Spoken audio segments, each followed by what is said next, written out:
Welcome વિદ્યાર્થી મિત્રો.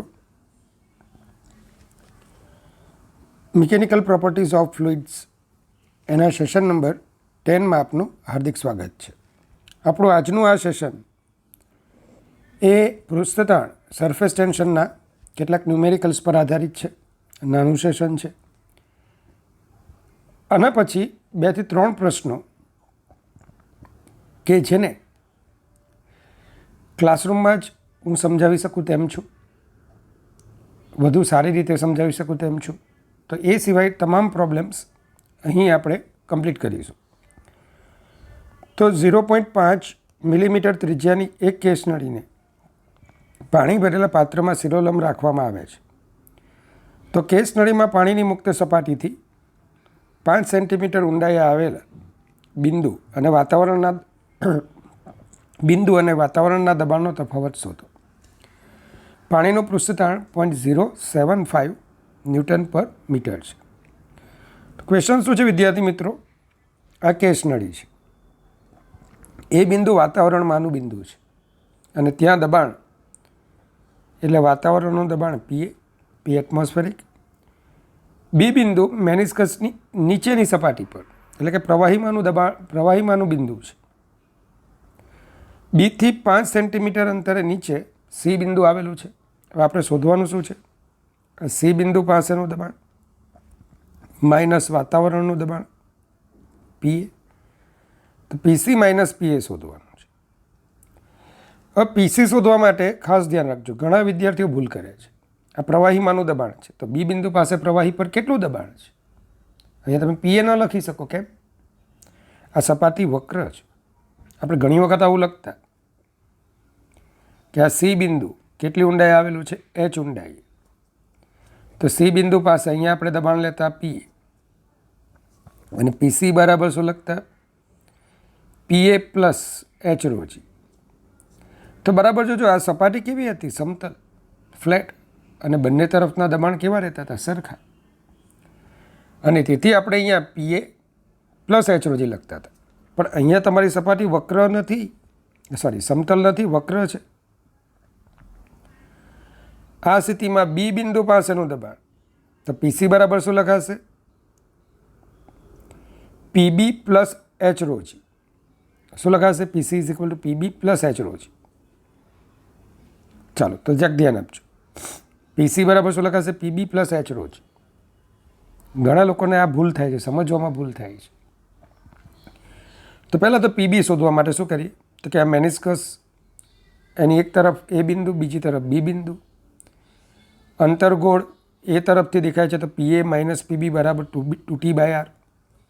PA minus PB is equal two 2T/r. તો PB is equal two PA minus 2T/r.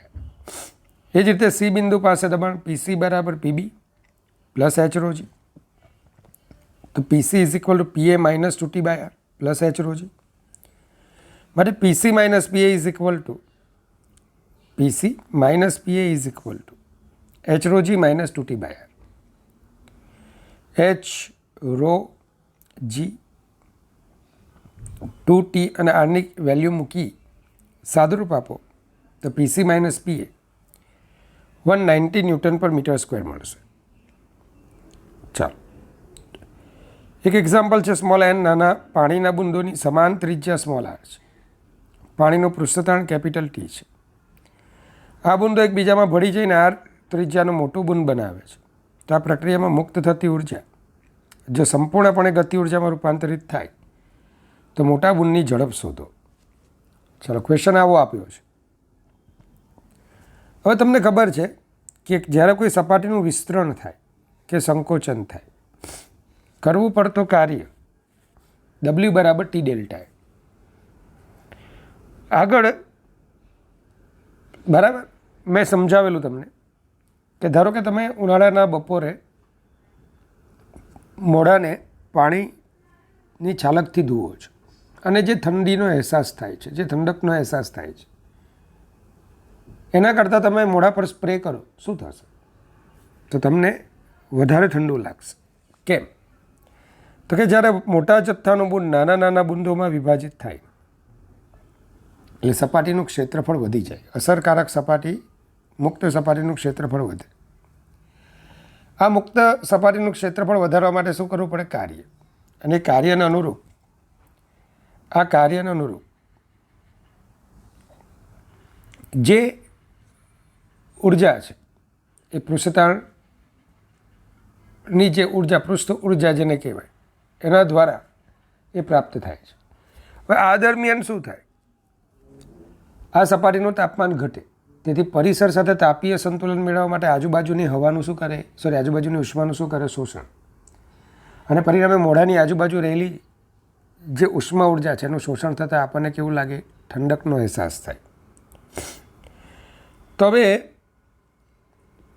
અહીં બરાબર જોજો, મોટા બુંદનું કદ is equal to n into નાના બુંદનું કદ. 4/3 pi capital R cube is equal to n into 4/3 pi small R cube. તો small n is equal to R cube upon small R cube square. R cube upon small R cube. હવે મોટા બુંદનું દળ કેટલું? તો દળ બરાબર ઘનતા ગુણ્યા કદ, row into 4/3 pi R cube. તો પ્રક્રિયામાં વિમુક્ત થતી ઉર્જા ટી ડેલ્ટા એ, તો ટી ઇન્ટુ n ઇન્ટુ 4 પાઈ આર સ્ક્વેર માઇનસ 4 પાઈ આર સ્ક્વેર. ચલો સ્મોલ એનની કિંમત મૂકી દો. ફરીથી ક્ષેત્રફળમાં ફેરફાર કેટલો થયો? તો સ્મોલ n ઇન્ટુ 4 પાઈ સ્મોલ આર સ્ક્વેર આ પ્રારંભનું ક્ષેત્રફળ હતું, માઇનસ 4 પાઈ કેપિટલ આર સ્ક્વેર. તો 4 પાઈ ટી સ્મોલ એનની કિંમત મૂકીએ તો 4 pi T R square, R minus small R upon small R. ઘણી વખત બુંદોની સંખ્યા તમને આપી ન હોય તો સ્મોલ એનને આપણે આ રીતે આરના સ્વરૂપમાં ફેરવી નાખવાનું. ત્યાં બુંદોની સંખ્યા એન ધારી લેવાની. હવે આપેલી માહિતી પરથી શું કે જે ઉર્જા વિમુક્ત થઈ એ ટીપાએ પોતે મેળવી લીધી. જે ઉર્જા વિમુક્ત થઈ એ ટીપાને પોતે મળી ગઈ અને એ ઉર્જા ટીપાની ગતિ ઉર્જાના સ્વરૂપમાં સંગ્રહ પામે. તો 4 pi T R square R minus small R upon small R is equal to half mv square. માટે 4 pi T R square R minus small R divided by R, half rho ઘનતા ગુણ્યા કદ, ટીપાનું દળ લખ્યું આપણે, ઇન્ટુ વી square. બસ તમારે વી સ્ક્વેરને કરતા બનાવો અને વર્ગમૂળ લઈ લો. તો વી બરાબર √60 R minus small R divided by rho capital R into R. તો જરા અને સ્ટેપને જરા જોઈ લો. આના પર આધારિત 2 થી 3 ક્વેશ્ચન પૂછાયા છે. એટલે મેં એક એવો પણ દાખલો પસંદ કર્યો કે જેમાં એક કન્સેપ્ટ વધારે આવે. શું આપ્યું છે ફરીથી કે ભાઈ એક મોટું બુંદ શામાં કન્વર્ટ થાય છે? નાના બુંદમાં. તો 4/3 પાઈ કેપિટલ આર ક્યુબ, માફ કરજો, નાના બુંદો મોટા બુંદમાં કન્વર્ટ થાય છે. તો 4/3 pi R cube is equal to n into 4/3 pi small R cube. Small L લેવાનું. વિમુક્ત થતી ઉર્જા W is equal to T delta A. અને એને આધારે લાસ્ટ લખવાનું કે ભાઈ જે આ વિમુક્ત થતી ઉર્જા છે તે જ ટીપાની ગતિ ઉર્જાના સ્વરૂપમાં જોવા મળે છે. અને વીને કરતા બનાવો. તો સરળ પ્રકારનો ક્વેશ્ચન છે, પણ તેમ છતાં પરીક્ષામાં તમે ભૂલ પર કરી શકો છો. એક કાચની પ્લેટની લંબાઈ 10 સેન્ટીમીટર, પહોળાઈ 4 સેન્ટીમીટર અને જાડાઈ 0.4 સેન્ટીમીટર તથા તેનું હવામાં વજન 20 ગ્રામ છે. આ પ્લેટને તેની મહત્તમ લંબાઈની બાજુ સમક્ષિતિજ રહે તેમ તેને પાણીમાં અડધી ડૂબાડેલી રહે તેમ રાખવામાં આવે છે. તો આ પ્લેટનું આભાસી વજન કેટલું હશે? પાણીનું પૃષ્ઠતાણ 70 ડાઇન પર સેન્ટીમીટર. તો તમને લંબાઈ આપી છે, પહોળાઈ આપેલી છે અને જાડાઈ, અને પ્લેટ તેની લંબાઈને સમાંતર, મોટી બાજુની લંબાઈને સમાંતર મતલબ એની લંબાઈને સમાંતર અડધી ડૂબેલી છે તેમ રાખેલી છે. મતલબ કે પાણીમાં ડૂબેલા ભાગની લંબાઈ b/2 થશે. હવે વિદ્યાર્થી મિત્રો, પ્લેટનું હવામાં વજન જુઓ તો W બરાબર mg, m 20 ગ્રામ છે. તો અને 20 ગ્રામ ફોર્સ શું વંચાય? અને ગ્રામ બળ. જીની વેલ્યુ મૂકવાની નહીં, મેં આગળ પણ સમજાવેલું છે. 20 ગ્રામ ફોર્સ કઈ દિશામાં લાગશે ડબલ્યુ? તો આ પ્લેટ એનો આપણે એફબીડી વિચારીએ તો ડબલ્યુ બળ નીચે લાગશે. બીજું ઉત્પ્લાવક બળ કઈ દિશામાં લાગે?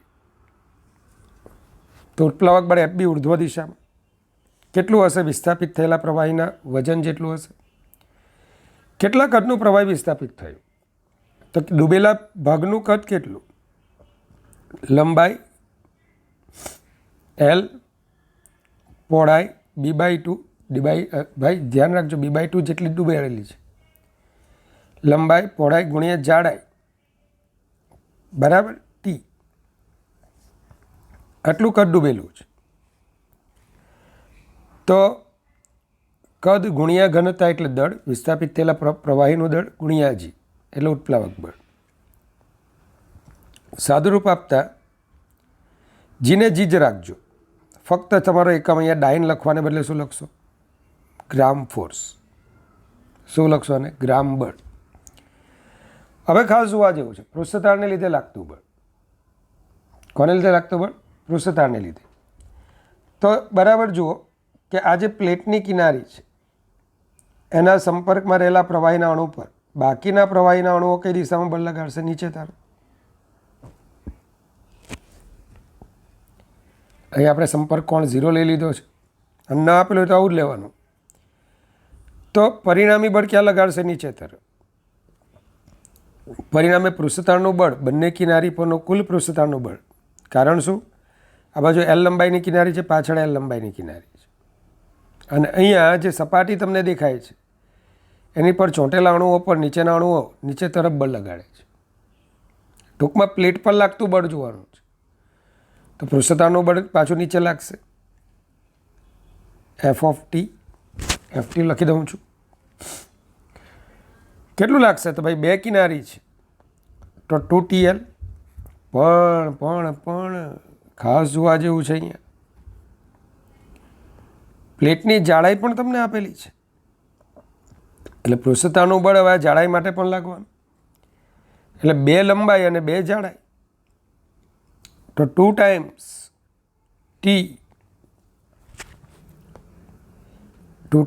T into L plus T. ચાલો હવે આને છે ને આ જવાબ તમને ડાઇનમાં મળશે. તો મેં શું કર્યું ખબર? બિંગ સ્માર્ટ જી વડે ગુણ્યા અને જી વડે ભાગ્યા. અને હવે એકલું જી ને બદલે આપણે શું લખીશું? ગ્રામ ફોર્સ. તો સાદું રૂપ આપતા 1.5 ગ્રામ ફોર્સ. જેથી 3 બળોના એકમો ગ્રામ ફોર્સમાં મળે. આથી પ્લેટનું દેખીતું વજન WA, પરિણામી વજન તમે હવે ગણવા બેસો તો W ડેશ અથવા W apparent FW plus FT minus FB. તો આ રીતે તમે કિંમત મૂકીને W plus FT minus FB 13.5 ગ્રામ ફોર્સ આવું મેળવી શકો. ચલો વિદ્યાર્થી મિત્રો, 2A જેટલી પહોળાઈના એક પાત્રમાં પ્રવાહી ભરેલ છે. એક પાતળા તારની એકમ લંબાઈ દીઠ દળ લેમડા છે અને આ તારને હળવેથી પ્રવાહીની સપાટી પર મૂકવામાં આવેલ છે. પરિણામે આકૃતિમાં દર્શાવ્યા મુજબ પ્રવાહીની સપાટી y જેટલી દબાઈ છે, જેમાં y લેસ ધેન A છે. તો પ્રવાહીનું પૃષ્ઠતાણ શું હશે? તો અહીં આપણે એક તાર લીધો છે. તાર બરાબર ધ્યાન આપજો. તાર પર પૃષ્ઠતાણનું બળ એકચ્યુઅલી હું થોડી આકૃતિ અહીં બતાવું તમને. આ પેલા તારનો આડ છે. તારના સંપર્કમાં રહેલો પ્રવાહીનો અણુ તારના વજનને લીધે નીચે દબાય પણ એને જતો કોણ રોકી રાખે? બીજો અણુ. કયા બળ દ્વારા? પૃષ્ઠતાણના બળ દ્વારા. સેમ આ અણુને પણ આ જે નીચેનો અણુ જાય છે એને કોણ રોકી રાખે? તો આ પ્રવાહીની મુક્ત સપાટીના અણુઓ છે. અણુઓ પરસ્પર પૃષ્ઠતાણની સાંકળથી જકડાયેલા છે. જ્યાં આપણે તાર મૂક્યો આ તારનો આડછેદ છે તો એને લીધે તારની નીચેનો અણુ નીચે તરફ જવા ટ્રાય કરવાનો. તો એને કોણ રોકી રાખશે? તો એને રોકી રાખતું બળ એ પૃષ્ઠતાણને લીધે તમને જોવા મળશે. અને આ બળને લીધે જ આપણા તાર ઉર્ધ્વ દિશામાં એક બળ અનુભવશે. તારની નીચેના અણુ પર બાકીના અણુએ લગાડેલ પૃષ્ઠતાણના બળને લીધે તાર પર ઉર્ધ્વ દિશામાં એક બળ જોવા મળશે, જે એના વજનને સમતોલશે. ચાલો, હવે આ કિનારી પર લાગતું બળ કેટલું? તો તારની લંબાઈ એલ હોય તો ટીએલ, આની પર પણ ટીએલ. ખ્યાલ આવે? તો એ આકૃતિને અહીંયા જુઓ. ટીએલ બળ, ટીએલ બળ. આ ખૂણાને આશરે આપણે થીટા નામ આપી દઈએ. આખું આટલું અંતર 2a છે, તો એનું અડધું અંતર શું થશે? એ. આ બીજું અડધું અંતર એ. ચાલો, આ અંતર કેટલું થશે? તો વાય જેટલી નીચે દબાઈ છે, તો √y² + a². √y² + a². તો હવે ધારો કે તારની લંબાઈ એલ છે અને તારની રેખીય દળ ઘનતા લેમડા છે, તો તારનું કુલ દળ લેમડા એલ થાય. માટે તારનું વજન બળ W = mg લેમડા LG થાય. તારની એલ લંબાઈની બંને કિનારી પર લાગતા પૃષ્ઠતાણના બળ TL sin θ ઘટકો. તો જો આ TL sin θ, આ ઉપર TL cos θ, આ પણ TL cos θ, એટલે 2TL cos θ, TL sin θ. તો TL sin θ ઘટકો એકબીજાની અસર નાબૂદ કરે છે. TL sin θ ઘટકો એકબીજાની અસર નાબૂદ કરે છે. તો તાર પર ઉર્ધ્વ દિશામાં પરિણામી બળ 2TL cos θ થશે. અને આ 2TL cos θ એ Wને સમતોલશે, કારણ કે તાર સંતુલનમાં છે. તો 2TL cos θ = λLg. મારે T = λg/2 cos θ. પણ આકૃતિ જુઓ તો cos θ બરાબર પાસેની બાજુ y છેદમાં √a² + y². અને y સ્મોલ a હોવાથી એની સરખામણીમાં yને અવગણીએ છેદમાં, તો y/a તમને મળશે. બસ સિમ્પલ કિંમત મૂકી દો. તો T = λg/2 y/a. તો λg/2y.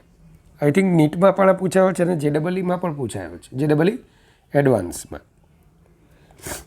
ચાલો, તો એક એક્ઝામ્પલ તરફ જઈએ.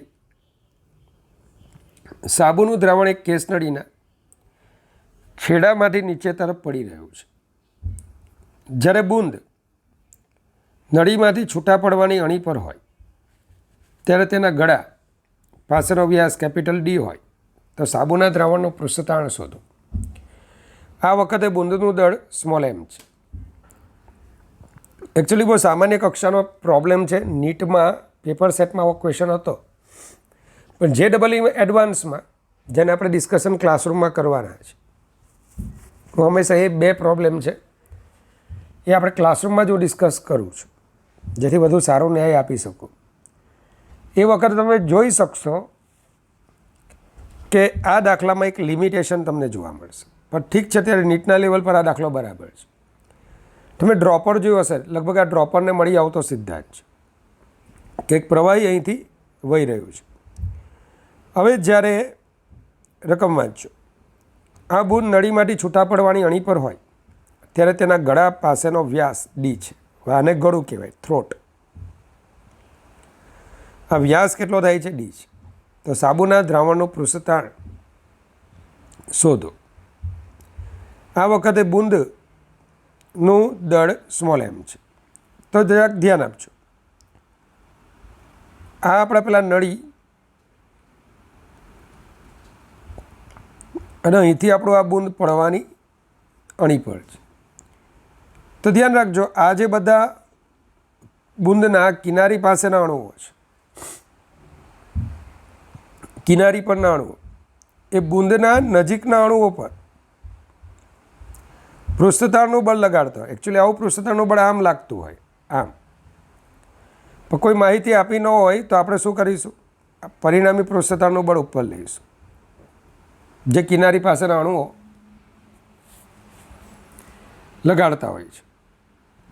ચલો, કિનારી છે તો T × 2πr. એફ બરાબર પૃષ્ઠતાણનું બળ ટી ઇન્ટુ 2πr. એટલે આપણે તરત લખી શકીએ કે અહીં બૂંદ જ્યારે છૂટું પડવાની અણી પર હોય ત્યારે બૂંદનું વજન બળ ઇઝ ઇક્વલ ટુ પૃષ્ઠતાણનું બળ. પૃષ્ઠતાણનું બળ છે ટી ઇન્ટુ 2πr, માટે mg is equal to T into pi into capital D, કારણ કે 2r is equal two D થાય. તો કેપિટલ ટી બરાબર mg અપોન પાઈ ડી, આવું તમને પરિણામ મળશે. ચલો, એક પાણીનું બૂંદ હવામાં અચળ વેગથી પડી રહ્યું છે, તો આ બૂંદના ટોચના અને તળિયાના બિંદુઓને અનુરૂપ વક્રતા ત્રિજ્યાનો તફાવત શોધો. આ બિંદુઓ વચ્ચેનું અંતર h is equal two 2.3 millimetre છે. આ પણ બહુ સરસ પ્રકારનો દાખલો છે, JEE મેઇન એડવાન્સના લેવલનો પ્રોબ્લેમ છે કે એક બૂંદ છે અને એ બૂંદ મુક્ત પતન કરી રહ્યું છે અને એ ટર્મિનલ વેગની સ્થિતિ પ્રાપ્ત કરે છે, અચળ વેગથી એ મુક્ત પતન કરી રહ્યો છે. આ વખતે એનું ટોચનું બિંદુ એ તળિયાનું બિંદુ બી છે. સ્વાભાવિક છે કે આઉટસાઇડ પ્રેશર એટલે જ વાતાવરણનું દબાણ હશે, જેને મેં PO વડે દર્શાવ્યું છે. હવે એ બિંદુ પાસે બૂંદના એ બિંદુ પાસે બરાબર ધ્યાન આપજો, શું થશે તો કે PA માઇનસ PO બરાબર 2T અપોન R1, અને બી બિંદુ પાસે શું થશે PB minus PO upon 2T upon R2. તો ધારો કે બૂંદના ટોચના બિંદુ કેપિટલ A અને તળિયાના બિંદુ કેપિટલ B ને અનુરૂપ વક્રતા ત્રિજ્યાઓ અનુક્રમે R1 અને R2 છે.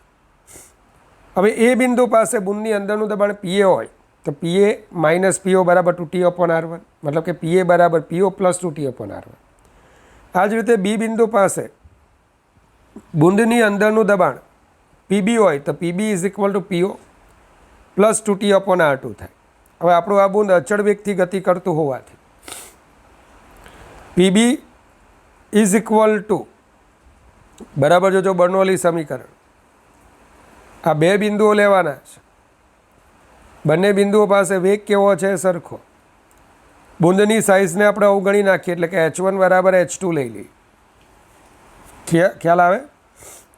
અહીંનું દબાણ PB, અહીંનું દબાણ PO. માફ કરજો, આપણને ઊંચાઈ આપી છે ને, અવગણાવવાની નથી, માફ કરજો. તો PB આ અહીંયા દબાણ છે એ બિંદુ પાસે, PA વેગ સરખા છે. ચાલો બર્નોલી સમીકરણ વાપરો અને સંદર્ભ સપાટી લઈ લો. PB half rho V square 0, PA half rho V square rho GH. ચલો, half rho V square cut થાય તો PB બરાબર PA plus rho GH. You can write directly PB is equal to PA plus rho GH. PB is equal to PA plus rho GH. આથી PB અને PAની જો value મૂકી દઈએ તો 2T 1 upon R2 minus 1 upon R1 is equal to rho GH. આપણે વક્રતા ત્રિજ્યાઓનો તફાવત R1 minus R2 શોધવાના છે. ચલો, આનો સાદુરૂપ હજુ આપી દો તો R1 minus R2 upon R1 R2. હવે R1 આ ખાસ ધ્યાન રાખજો, તમને ખબર છે કે R1 વત્તા R2 ઇઝ ઇક્વલ ટુ શું થાય? જ થાય. હવે ક્યાં આમાં શોધવા જોઈએ? બીજી તો કોઈ માહિતી છે નહીં, તો એપ્રોક્સિમેટલી તમારે આવું લખી દેવું કે R1 અને R2 વચ્ચેનો ડિફરન્સ છે પણ બહુ નાનો છે, બહુ નાનો ડિફરન્સ. તો તમે R1 is approximately equal to R2 is equal two H/2 તમે લખી શકશો. તો આ સ્ટેપને ખાસ યાદ રાખજો. તો 2T in the bracket R1 minus R2 rho GH H/2 into H/2. તમારું પરિણામ શું મળશે? R1 minus R2 is equal to rho GH cube upon 8T. Rho GH cube upon 8T. ચાલો વિદ્યાર્થી મિત્રો, કેપિટલ R ત્રિજ્યાના નળાકાર પાત્રમાં H ઊંચાઈ સુધી પાણી ભરેલું છે. પાણીની ઘનતા રો અને પૃષ્ઠતાણ T છે. વાતાવરણનું દબાણ P0 છે. હવે આ પ્રવાહીમાં ABCD જેવો શિરોલંબ વિભાગ વિચારતા આ વિભાગના એક તરફના પ્રવાહી દ્વારા બીજા વિભાગ પર લાગતું પરિણામી બળ શોધો. તો તમને આ એક નળાકાર પાત્ર આપેલું છે. આ પાત્રમાં એનો વ્યાસ 2r છે. હવે એક પ્રવાહી ભરેલું છે. તો આ પ્રવાહીમાં આપણે ABCD જેવો એક વર્ટિકલ સેક્શન, એક આવો લંબચોરસ વિભાગ વિચારવાનો છે કે જેની લંબાઈ h અને પહોળાઈ 2r છે. લંબાઈ h, પહોળાઈ 2r છે. આ વિભાગની આ જે આપણું સેક્શન છે, ABCD સેક્શન જે છે, એ પ્રવાહીને બે ભાગમાં વિભાજિત કરે, પહેલા વિભાગ અને બીજો વિભાગ. શું પૂછેલું છે? વિભાગ એકના પ્રવાહી વડે વિભાગ બેના પ્રવાહી પર લાગતું બળ શોધો, પરિણામી બળ. તો પહેલાં પહેલું એ વિચારો કે આ દરેક બિંદુઓ પાસે વિભાગ એક વડે ઉદ્ભવતું દબાણ અને દબાણને લીધે લાગતું બળ F1 1 થી 2ની દિશામાં હશે. પણ આ જ AB વિભાગમાં જે પ્રવાહીના અણુઓ આવેલા છે, 2r લંબાઈમાં જે પ્રવાહીના અણુ આવેલા છે, આ લંબાઈ કેટલી થશે? 2r. તો વિભાગ બેના અણુ પર વિભાગ એકના અણુ વડે પૃષ્ઠતાણનું બળ કઈ દિશામાં લાગશે? આ તરફ. આને આપણે સરફેસ ટેન્શનનું ફોર્સ કહીશું, FT. તો પરિણામી બળ શું હશે? તો ઓબ્વિયસ છે F1 એ FT કરતાં વધારે. સરફેસ ટેન્શનનું બળ બહુ પ્રબળ નથી હોતું. તો પરિણામી બળ આપણે શું શોધીશું? દબાણને લીધે લાગતું બળ F1 માઇનસ FT. તો વિદ્યાર્થી મિત્રો, અહીંયા વિભાગ ABCDના એક તરફના વિભાગ એકને લીધે વિભાગ બે પર લાગતા દબાણને લીધે લાગતું બળ F1 આપણે ગણવાનું. તો તમને ખબર છે જેમ ઊંડાઈ છે તેમ દબાણ બદલાય છે. હવે આ સ્થિતિમાં ધ્યાન આપજો, y જેટલી ઊંડાઈએ દબાણ PA પ્લસ ρg y, અહીંયા વાતાવરણનું દબાણ PO આપ્યું છે એટલે આપણે PO પ્લસ ρg y આવું લખી શકીએ.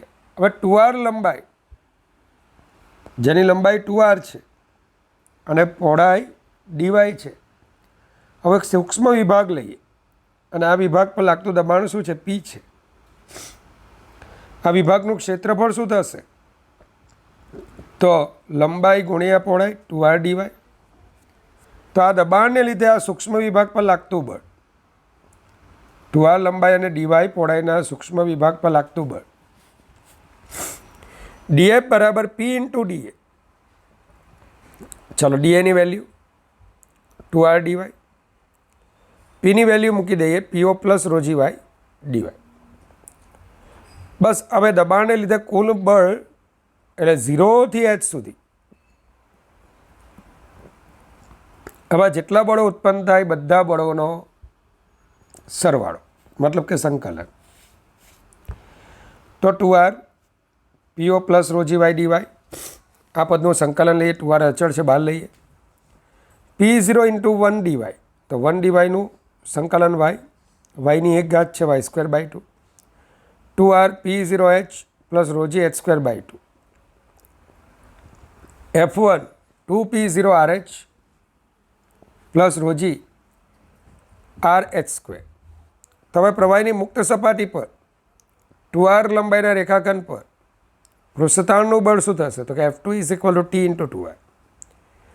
તો વિભાગ એકને લીધે વિભાગ બે પર લાગતું પરિણામી બળ F net is equal to F1 minus F2. Clear? માટે F net is equal to 2 P naught RH plus ρg RH² minus 2TR. વિદ્યાર્થી મિત્રો, આ ઉપરાંત પણ બીજા કેટલાક પ્રોબ્લેમ્સ હતા જેનું ડિસ્કસ કરી શક્યો હોત, પણ થોડી શારીરિક તકલીફ હોવાને કારણે આજનું આ સેશનમાં એવા 4-5 દાખલા બહુ ઇઝી છે પણ તેમ છતાં મેં ડિસ્કશન એના કર્યું નથી. તો આશા રાખું તમે આ પ્રોબ્લેમ્સ એનો વિગતવાર ફરી પાછો અભ્યાસ કરશો અને કંઈ તકલીફ હોય તો મને ફોન પર કોન્ટેક્ટ કરશો. ભગવાન તમારે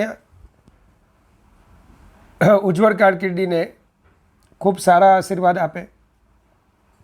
તમે હંમેશા ખુશ રહો. Goodbye. Take care. God bless you infinitely all my students.